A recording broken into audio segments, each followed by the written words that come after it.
West Michigan, and Grand Rapids in particular, has been recognized over the years as one of the most inspiring examples of giving, volunteerism, and philanthropy in the United States. The people behind this tradition of giving are a generation whose lives and voices are an important source of inspiration for this and future generations. It is our responsibility to listen to what they have to say and to learn from their example. It was my first babysitting job. I must have been about 11 years old, and they paid me a quarter. And so I was really floating. And Grandpa met me, and he said, I want to hear all about it. So I told him what I had done. He said, well, let me see your quarter. And I began to say, I know what I want to do with that quarter. And he said, well, let's look at it. The face on the quarter, that part of your earnings and your money is for you. But turn it over. There's a big eagle, and the eagle has big wings to protect. And that money is to go to help take care of others. Who do you think pays for the police and the hospitals? I said, but I was planning what I was going to do with it. He said, you were starting your planning. You were only halfway through your planning. So Grandpa began a long relationship of helping me understand more about money, but more about me. Harvey's an unsung hero. One of the best luxuries he said he had at Meyer was when we encouraged him to use a driver, because then he could read, he could sleep, and yet he ends up driving for the Red Cross. When I retired, I had to get around for something to do, keep busy. And I saw a newspaper article that the Red Cross wanted volunteers for driving. I said, well, I can do that. Anyway, I went there, and at that time they had a program for out of Kent County driving. But you had to use your own car. 95% of my driving is the Red Cross. I've probably driven, the last count was 515,000 miles. And that's 1,400 and some trips to Ann Arbor, and maybe 110 to Detroit.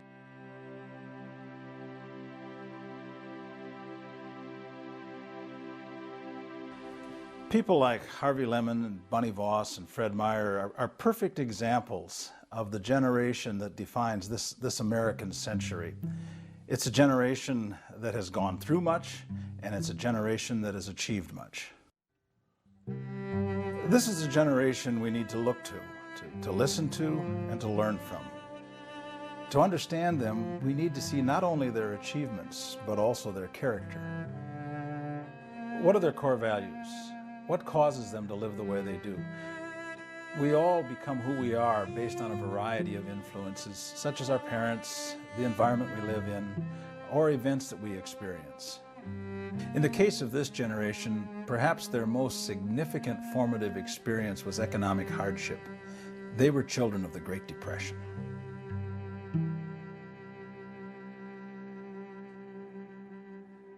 I can remember going with my mother to the welfare department once a week and getting flour, dry beans, and margarine to bring home.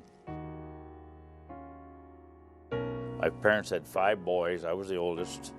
So the 4 oldest ones slept in the back bedroom, and the youngest one slept in a crib with my parents in the front bedroom.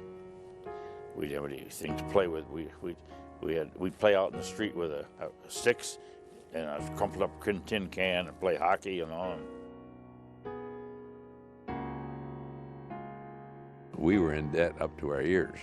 My dad had a interesting relationship with a man named Ellis Ranney, probably one of the 2-3 richest people in Greenville at the Randy factory, and he used to have us deliver milk to people. Never told them what it was. They got it free, and we got paid by Mr. Randy. He was doing his little bit, or a whole lot in those days. I mean, if you got free milk, that's a whole lot. I'd wear out mittens on the milk route, and I used to see how long I could make those mittens last. And the Wolverine Glove Company threw the scrap leather outside, and so I would sew those leather patches on. Boy, that's hard to sew. I mean, it's hard to get the darn needle through there. And I kind of enjoyed it, see how long I could make things last. We didn't feel we were poor, we knew we were poor. Because I can remember that during the summer months, we would save our shoes for Sunday and we would go barefoot.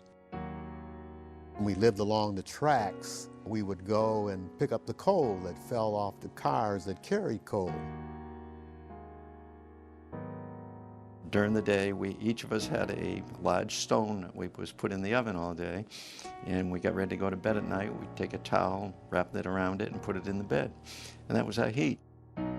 We used to pick up old pieces of iron and take it over to the junkyard and get paid a penny a pound or something. You know.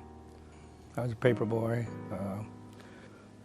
And usually on my paper, I'd make 15 cents a week, which I thought was pretty good money in those days. Bull got up at 5 o'clock in the morning and milked cows.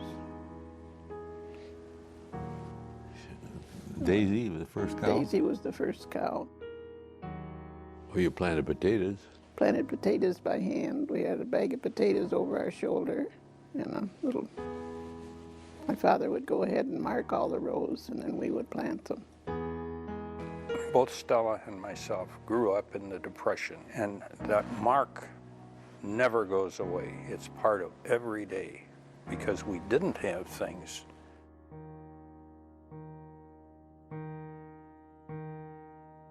Grand Rapids was really affected very severely by the Depression. It was the furniture capital of America, but people didn't have money to buy furniture. And we had riots. I remember very well watching hundreds and hundreds of unemployed workers and other people marching down the street, turning over automobiles, burning some, and they were marching in City Hall at some time. It was a very dangerous and hard period. We didn't have any unemployment compensation. There was nothing else. Even the policeman on our corner was a great big policeman. Oh, he stood out there all winter long in the barren cold and turned a little sign, and yes sir, go. And he could hardly wait for his retirement because it would be $50 a month. There was no recourse for people who were out of work and who needed food. It was a tragic, tragic time.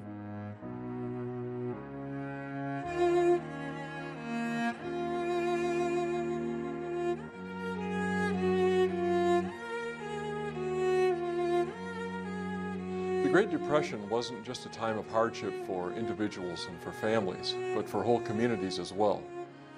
People had to try to find ways to survive together. More generally, we can say that just as individuals grow and mature, so communities, whole communities can grow and mature. There are extraordinary examples of how this has happened in West Michigan. Cases where people, by their own initiative, found ways to share with others and to survive as a community. During the Depression, John Beeler and my dad would take whatever money came in during the course of the week and share it equally with everybody in the company. Maybe everybody got $9 a week, including John Beeler and Wayne Young. That was a wonderful message to me about treating people right, sharing what you have, but I always thought that was extraordinary. Grandpa Eve had, it seemed like a block of houses. He would go and collect the money I was to put in the book, the dollars and cents. Every house had a different amount. Finally, I got up enough courage to say, how come? He says, it isn't the house. They paid what they could pay. So that was the time when they paid what they could pay. And I admired him. Even though we were very poor at that time, there was so much love in the neighborhood. Most parents looked out for each other's children, like mothers and fathers to all of us. All the adults in the neighborhood played a key role in rearing all of us because they knew all of us by name. It was a very wonderful early life. Roosevelt tried everything, and nothing seemed to work. The Depression kept on going and going, and it wasn't until the war came that it ended. It was December 7th. Dad came into the bedroom and he said, I think you better get up. There's something going on the radio that they're talking about pearls, and they keep talking about pearls. I think you want to hear something about this. So what is it about? Well, so they're talking about pearls, but they're also talking about Japan. And we knew nothing. We had never heard of Pearl Harbor. And so I get up, and the news, or radio news about attack on Pearl Harbor. That afternoon, a very early afternoon, Uncle Valentin, mother's oldest brother, called from Mexico, from Saltillo, and he said, you've heard the news, your country's being attacked. Do not wait to be called, offer your services. Got the call from Uncle Sam to report to Great Lakes Naval Training. Well, next thing I know, I was in the South Pacific. Had a tourniquet, vial morphine, sulfanilamide powder to put in wounds. You have young kids down your arms asking for their mother, you know. It was very difficult times. It was an introduction into combat for me. You know, you're 18 years old, you know, you're quite a change.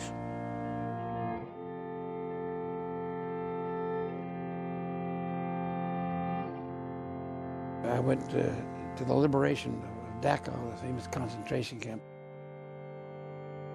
One cannot have that experience and then go out life and say everything's beautiful all the time, because it brings much sadness to you. It's a terrible thing.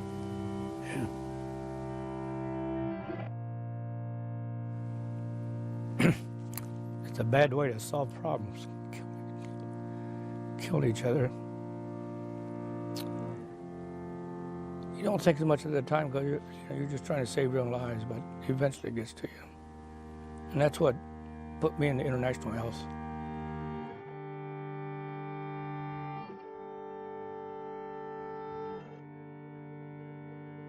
The extraordinary victory of World War II didn't leave people so much with a sense of triumph as it did with a sense of humility. It made them frugal, it made them resourceful, and perhaps most of all, it made them compassionate. I can remember coming home from school. We would look in the windows of all the houses with the blue stars. And if that star had turned to gold, we ran in. Doors weren't locked. We ran in, for we knew what that meant. And we were sad and we grieved with him. We saved our money and bought stamps. We stood in line. We were a united country, helping each other.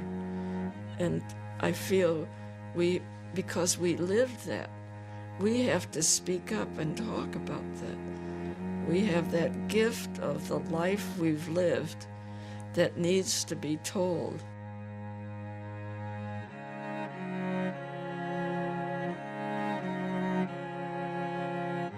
They were the children of the Great Depression and the youth of war. So when they became adults, they valued the opportunities of life and freedom in ways that is very difficult for us to imagine.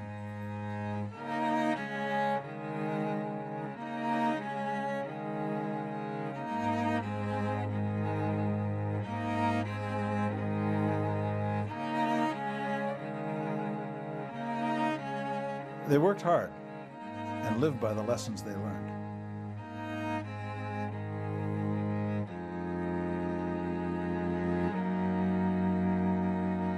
My dad used to say, make sure you can do something very well.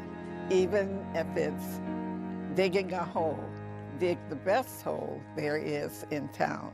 As a mechanic, he was very proud that he was not a grease monkey, because after he left Mississippi, he went to school to become a mechanic, and he always had that on the wall. He was very proud of that. So I guess I just kind of felt I could do no less, you know. I was working on the line at Kelvinator. Those refrigerators would come down the line, and guys couldn't smoke, but chew tobacco. I was one of the young guys that had to clean those inside of those boxes. And there'd be paint fumes and tobacco juice in there.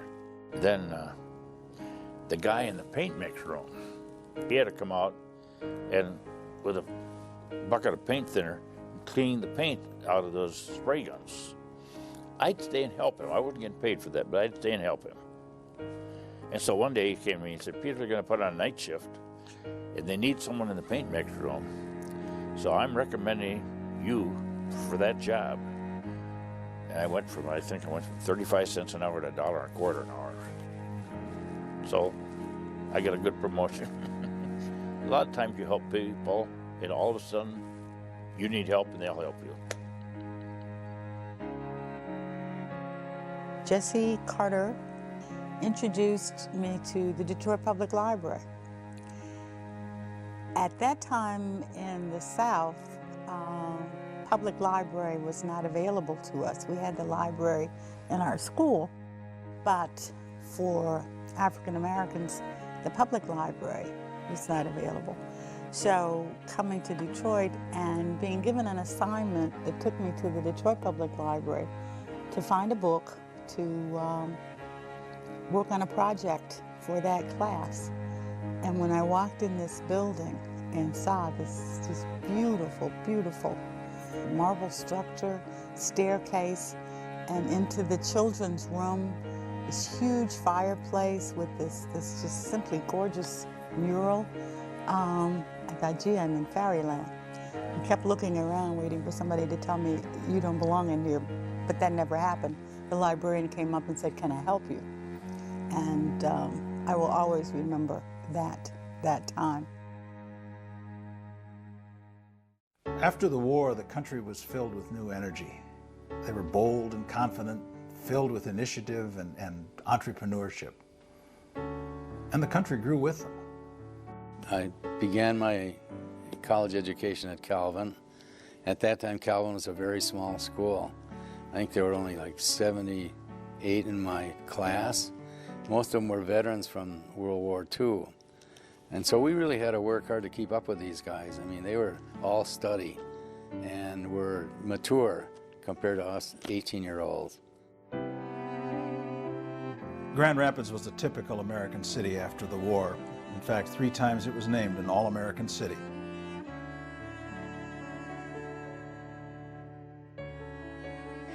When you stop to think of the businesses that have been built by individuals that started right here, and they're still growing, and they've managed to pass it on now to the next generation.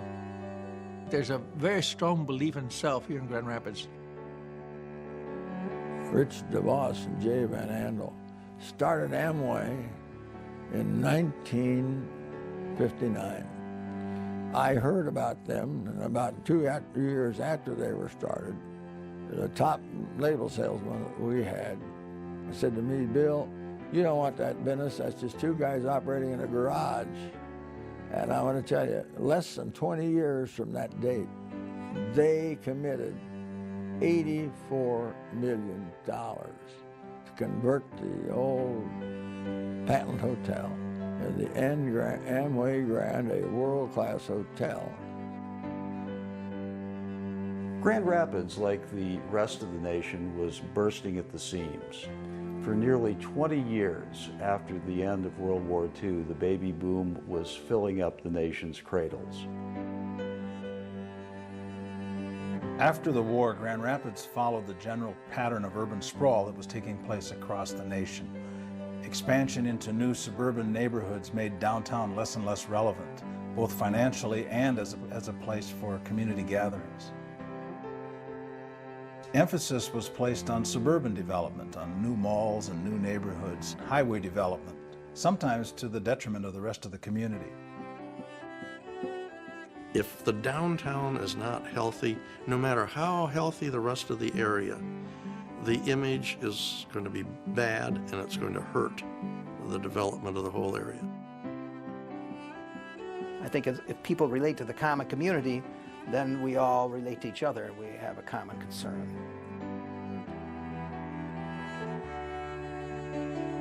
Some community leaders saw that downtown Grand Rapids was its heart, and that the people of the entire community needed to relate to downtown as a gathering place for social and recreational and cultural activities.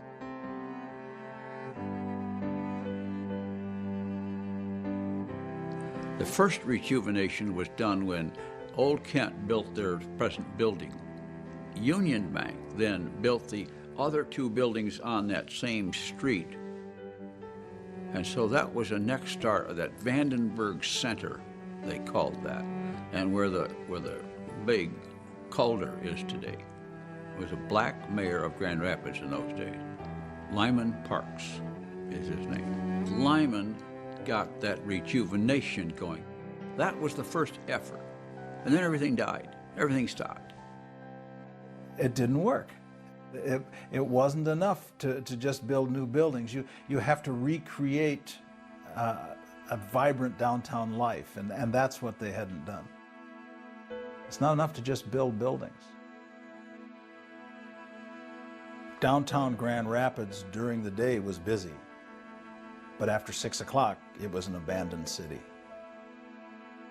Where you have City Hall, that area was in very, very bad shape. I mean, you were rats. I don't mean mice. I mean rats on the street the moment it started getting dark.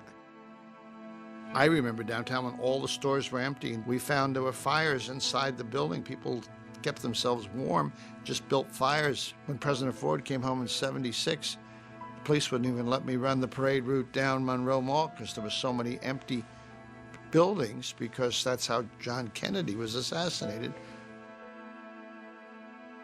Where we brought dealers in from all over the world.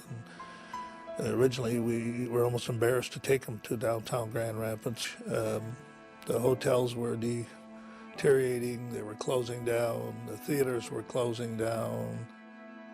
We saw all the retail leave downtown Grand Rapids in the 70s and the 80s, to the point where there was hardly a retail store at all.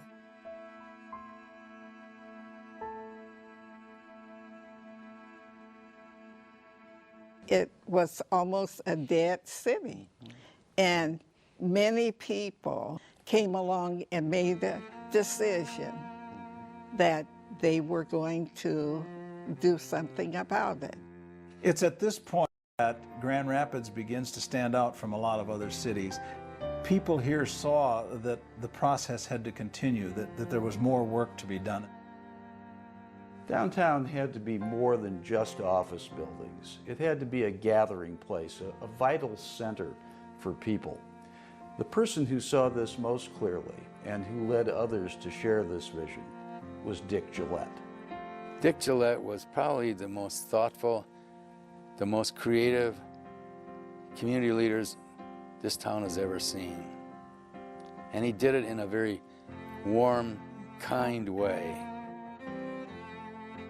Dick had a farm out in Parnell. He'd bring corn and tomatoes and beans and give it to the employees. And for about 10 years, Dick rode his bike back and forth to work every single day. Every single day. Dick Gillette's gospel was this concept of the multiplier effect. What he meant by that was a phenomenon by which an initial investment, like a museum or an events arena, generates the establishment of other businesses, other organizations. And with these ideas, he brought excitement and vision. So people like Rich DeVos and Jay Van Andel shared this vision. He felt to develop downtown, to bring in conventions, we had to have a good auditorium. We had to have a place where the conventions could hold their meetings. And so he went after Rich, and Rich gave, I think it was originally $1 million. The first investment was the Performance Hall. The second was the rebuilding of the old Pantland Hotel into the Amway Grand Plaza Hotel. I think it all started with the hotel. The hotel made such a difference.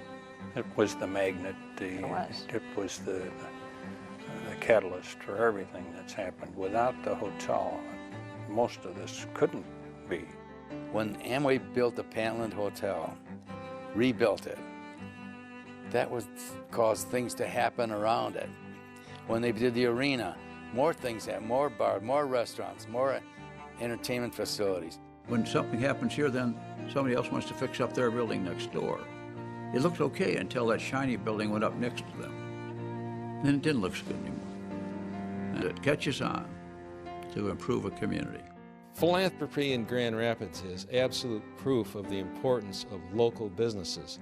You can go back and look at all of the fundraising that's been done in this town, and you will find very few lead gifts from non-local businesses. It doesn't happen in all of the cities. I'm sure we all know people who are very rich, who live in different cities and have not donated or been involved in the community like some of the people here. If you see what some philanthropists like Rich is doing, it's something more than giving money. The most important thing that most of the people don't realize is that he gets involved in everything he does. In everything he gives them money, he's involved. One of the most notable characteristics of philanthropy in West Michigan is that most donors have a strong commitment to the causes they support, a commitment that goes beyond simply writing a check. Big donors and small donors alike can be found working on boards and committees and giving much more time than can be reasonably expected.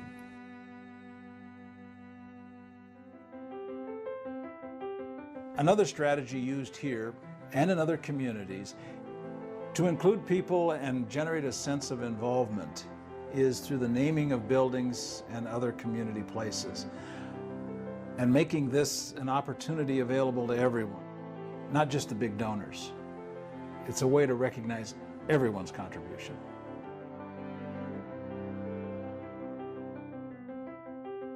Well, at one point, I guess I didn't want my name on put on anything, but then a group of guys that some committee, they said, Peter, it's important that when you give something, your name is on it. That encourages other people to give.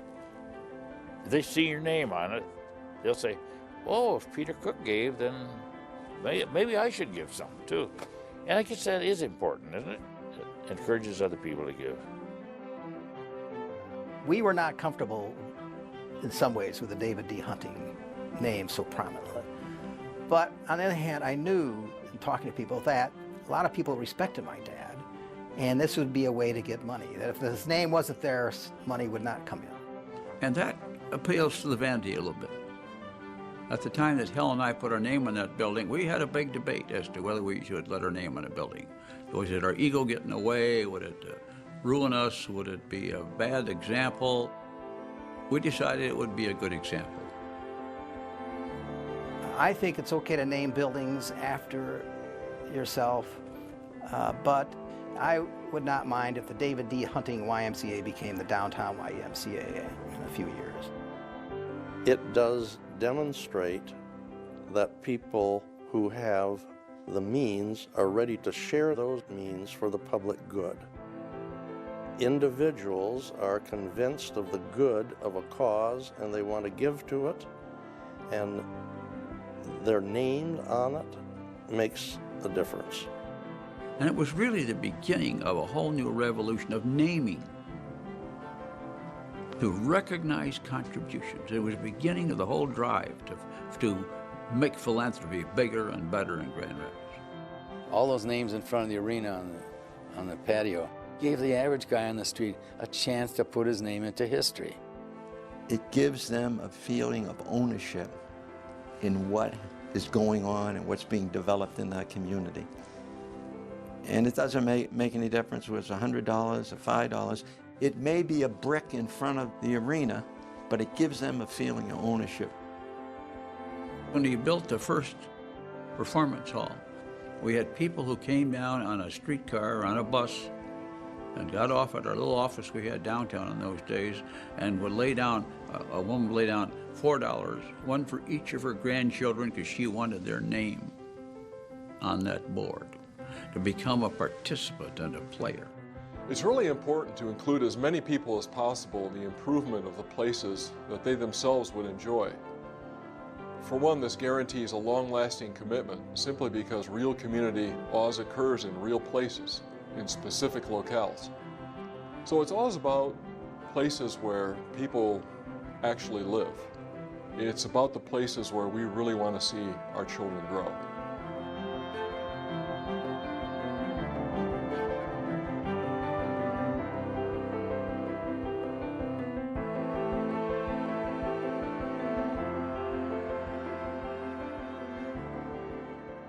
I look at the challenge that my parents had, and much of what they did was infrastructure related, if you look at it.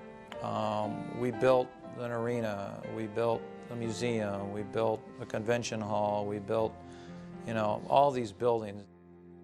Much of it focused on infrastructure, building the ability for an institution to have a place to call home and to do the things that it needs to do.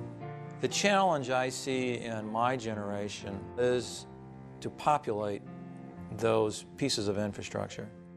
Make sure that that infrastructure and that groundwork that was laid out continues. How many times do we hear of things closing down? They ran out of money, they didn't get their funding, and funding cuts forced closure of this or that or the other thing. The traditional models that we've used for funding aren't always going to be there anymore, especially in our state here, in the state of Michigan, as we do a lot of funding cuts because of the economic times. A lot of the things that are precious get cut right away. The arts always seem to be first on that list. Well, you can't let all those institutions go by the by just because we had a funding cut. We have to figure out a better way to support those.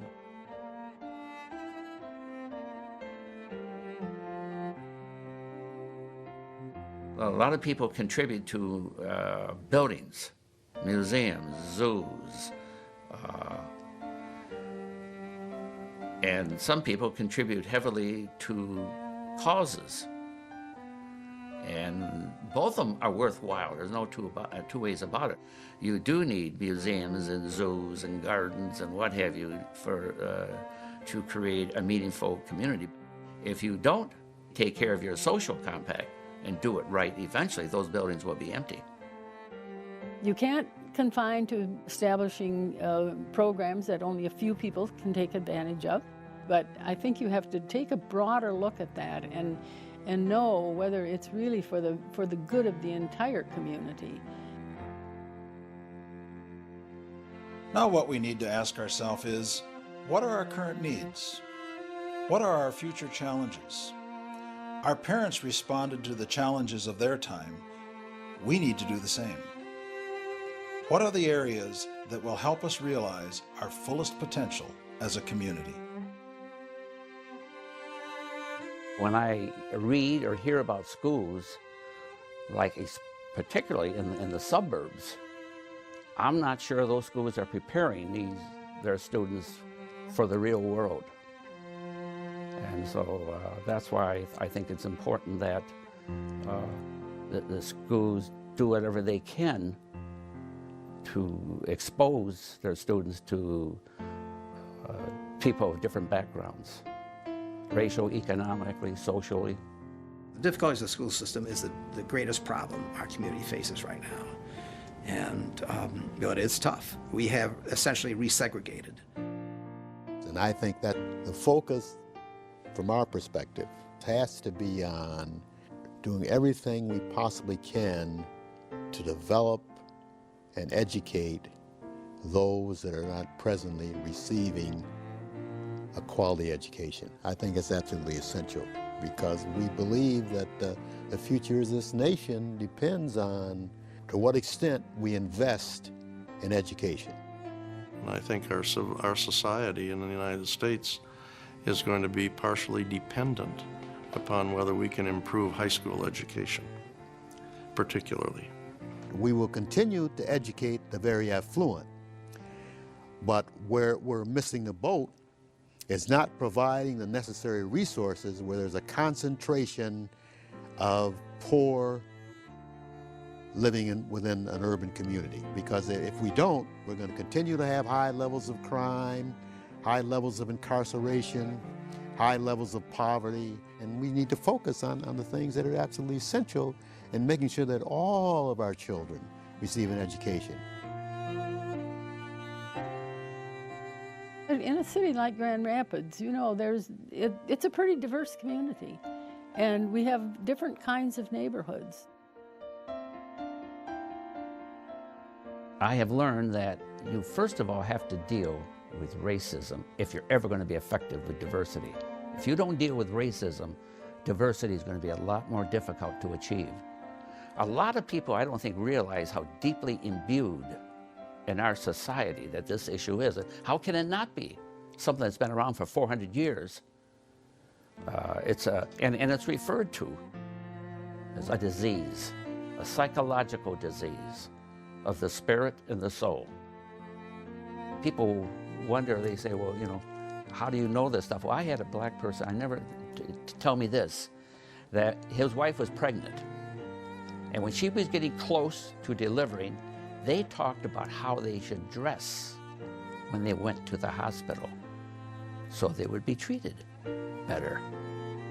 I mean, there's so many little stories like that that you never hear when you're talking to a person that's the same color as you are, as I am. That's why I say we still have to keep working at it.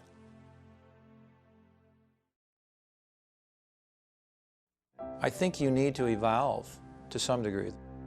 There's certain values that need to remain constant, and there are certain values, I think, that have to evolve to meet changing needs. And the challenges that we face aren't the same. They're evolving too. You certainly have to have the work ethic, you have to have a good moral understanding, you know, a religious background, you have to have a giving heart. All of those things are important. But I don't know that I can ever understand fully what it was like to grow up in the Depression because I wasn't there. And that generation needed to know that because that gave them the drive to build the base that we're now building or leaping off of, if you will, into the next level. My hope is that I can instill in my children some of the constants that my parents instilled in me, but that they also have their own experiential base that takes them onto the next challenges that they're going to face. And I'm hoping that my kids have those global experiences that I can give them to think on that global aspect of life, but to act on a local aspect to make it real. A new leadership has to come. The most important thing in this leadership is not the economical contribution. The most important thing is for them to see what it could be, not to be satisfied that it's okay for Grand Rapids. It's not anymore. Now it has to be okay for Michigan, the Midwest, and even perhaps in the country. It's more than what is the next generation that will give money. It's the next generation will give leadership. That is the most important thing. It's the vision.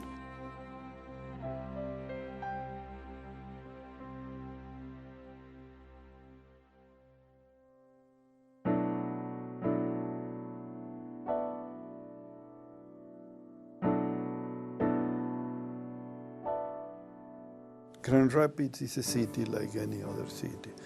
I think there are thousands like this in the United States. But Grand Rapids has a group of philanthropists that few cities have. They have a respect for the community, a loyalty to that community, Most of these is religiously based. There are lots of reasons why people give to the community. Here in West Michigan, particularly Grand Rapids, I think people volunteer time and resources out of a deep sense of gratitude and humility. Obviously, the religious background is one reason for this. There's a widespread sense of decency, of social responsibility that's passed down to us from our parents and our grandparents. And so from the time of the Great Depression and World War II. I think that lives on in most of the philanthropists in our community. I admire people like Rich DeVos and Jay Van Andel and Helen DeVos and Betty Van Andel. Rich and Jay really saved downtown as far as I'm concerned. They not only did it, but they encouraged a lot of other people to do things. We're so fortunate to have them in Grand Rapids. And then you have the Pete Cooks. I mean, Pete is just a sweet teddy bear. And then you have the Marianne Keelers. She just gave money to the downtown campus of the new church project that really goes down south division. And then you have Pete Wegge. I mean, Pete Wegge, I think, because he wanted to give away money, forced Steelcase to go public so he could have money to give away in his lifetime. Golly, I'm forgetting people. I mean, I feel sorry that if I can't think of them right now. I've always admired some of these individuals like Kay Bond and George Harwell and Mike Brennan for this too. These are individuals that give hope to a lot of people and trying to let them know that there can be a better tomorrow. Because I've often wondered, I don't know what's worse, going without food or a home or not having any hope. And these are the type of individuals that I admire who offer that hope. You know, the big names are out there, and they definitely need to be recognized, but they're just part of the community and just part of the story. There are hundreds of people out there, and they're not just giving money. They're also donating their time and their energy towards many wonderful projects in our community. There are a lot of contributors, and they could be major contributors in our community that you never hear about. Absolutely. Absolutely. You don't see their name in a building or anything, but they're out there, and this community is important to them. I grew up thinking it was only the multi-wealthy who could be philanthropists. I think if you only have $100 to give away, if you give it away, you're a philanthropist. You're a greater philanthropist if you give a larger percent of your income away. So if a person has a $100,000 income, but they give away $50,000, I think that's a much larger philanthropy than somebody who has $1 million and gives away $100,000. It's harder for people with less money to give money away because you start cutting into your lifestyle. I know a lot of good people that don't give, but they can't give. I mean, without real hardship. It isn't how much you give, it's how much you have to sacrifice to give. We all are depending upon other people, and therefore we should try to give to causes. And giving isn't just giving money, it's in giving of your time, volunteering. Volunteerism is definitely the most direct and dynamic way to participate in the life of a community. In fact, I think you can measure the vitality of a place by considering the level of volunteer work its organizations and causes receive. If you become committed to doing things for the people in your community, anything that contributes to the better living of the community, then you are doing something that is bigger than yourself. And one person can make an enormous difference.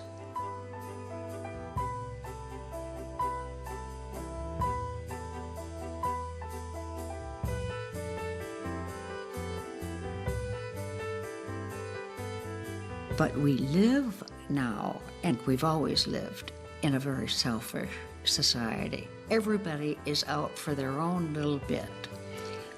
But we want to try to change people and make them see what happens when volunteers get together.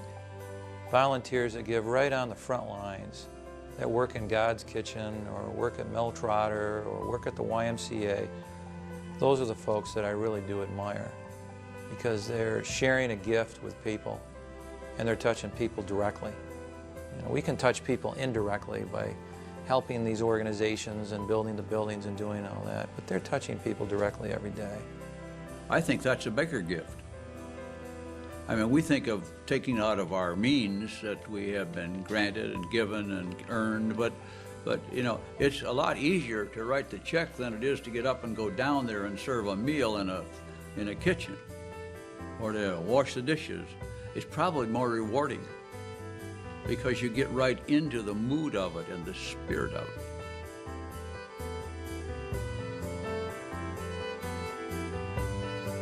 Now, you don't start out being a philanthropist, in my opinion, but you end up there somehow. Well, you end up there because people are showing you that there's more to life than the obvious that everybody knows about. Oh yeah, I got to go out, I got to get an education, I got to get a job, I got to get married, I got to do that. There's more to life than that. And when you figure that out, that's when you start becoming a philanthropist. Whatever it is we have, it wasn't given to us to hold on to. I think it was given to us to share. Even though as a teacher, I got paid to teach, I also felt a responsibility to go other places and share that. As parents, we teach our children. As teachers, we teach our students. As neighbors, those around us see what we do. And words don't have to be spoken. People see and they know if you're totally committed to the community. There are things you can do beyond the obvious to impact people. Maybe you become a teacher, maybe you become whatever, that impacts lives. And I think that's really what it's all about. At the end of the day, can you say what you're doing is having an impact on somebody else's life in a positive way? I had a very miserable childhood. I call it my soap opera life. But it really should be a movie because there was always someone when I was in really deep depression or trouble that was there to help. I've had a series of wonderful, benevolent occasions. People have helped me. That's why I do want to give back. When we look at the lives of these people in our community who are now in their 70s, 80s, in their 90s, people who have given so much in so many different ways, we have to ask, why did they feel compelled to do all that they've done? I think we have to go back to those formative years of struggle during the Great Depression. Somehow they learned back then about the importance of taking care of others. And this was a lesson that wasn't abstract theory, but personal and immediate and obviously very long-lasting. It's difficult to put a value on a generation that has given so much to their community. It's easy to be impressed by the amount of good deeds they've done and stop there, thinking that what they have given is the most important part of their legacy. It's like a family. When we think about our grandparents, our hearts rarely go to their achievements or what they earned during their lifetime. Instead, we remember them as people. We remember their wisdom, the things that life taught them, which they passed on to us. I think that as a community, we need to hold on to this more than anything else. Not just what this generation has given us materially, but even more, who they are. We need to treasure their lives because that is what matters most and what will resonate inside of us and challenge how we see ourselves in the future. I don't think we're self-made at all. We are self-made only to the fact that we learn from others. The things I learned from my family became part of my being. The things I learned from my religion became part of me. It's the same as developing habits. In biblical teachings, it was stressed that the rewards from giving were much greater than from receiving. Tolerance is so necessary. We can't think that the world as we see it is the world as it is. And we got to try to understand other people's point of view. And then realize how fortunate we are, how fortunate Lena and I are that we were born in this community. We had caring parents that gave us advice and guidance. My father's phrase to me when I was growing up was, "You can do it." It wasn't, "Oh, you're dumb, you did wrong," but "You can do it. You can do whatever you set your mind to. You're going to do things I never dreamed about." What would I have been if my folks had always put me down instead of saying, "You can do it"? You're going to do far more than I've ever done. You can do it. You can do it. You can do it. What I learned from my family helped me to help others. It just became the natural thing to do. Community sounds like a pretty abstract concept. It doesn't really mean much until we experience the blessings of others. In a healthy community, everybody is essential. Everybody has something to give. If you have certain skills, there's a place in the community that needs that kind of help. If you have leadership abilities, the community needs those. If your interests are in social causes, the community needs you. If your interests are in arts and education, your community needs you. It simply doesn't matter. The important thing is that you give. Those before me helped me. Now I help others so that they then can help others. And that's what keeps us growing. That's what keeps humanity alive.